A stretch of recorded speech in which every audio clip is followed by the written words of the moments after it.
students. Today we will know how Library OPAC is helpful for a library user and how it works within the library and beyond the library campus. OPAC actually stands for Online Public Access Catalog. So let's start.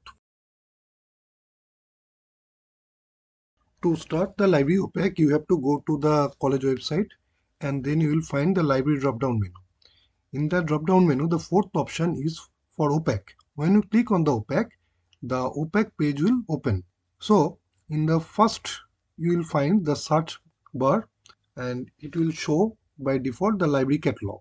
And if you click on the drop-down menu there, you will find the title, author, subject, publisher, series, ISBN and so on to filter your search. As for example, if we select the subject button to search for the subject books, and if we select the history and click on the go button, it will show the titles related to the subject history.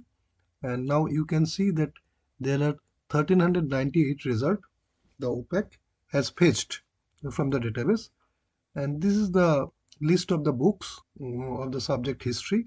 And you can see the in blue color the title is written. It is hyperlinked. Actually, it means if you click on the title or any other hyperlinked portion of the text, it will redirect you to another page. So in this way you can search by the title or by the author. If you know the spelling properly, then you can use this type of facility. And another thing I would like to say that there is a big difference between OPAC and WebOPAC.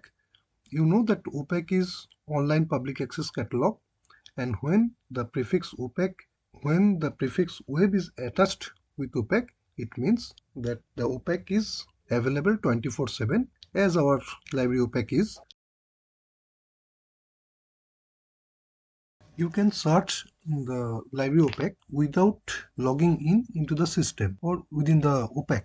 But if you want to know your account status or the file or the number of books you have issued, you have to log in to the library OPAC. To log into the OPAC, you have to click on the right top column, that is login, and here is the login prompt will open, and you have to put your student ID. As for example, I have put a random ID, and the default password is 12345, and I would recommend that you should change your password. I will see from where you can change it, and click on the login button, and here is the screen. You will find your summary, your fine, your personal details, etc. And here is the change your password option.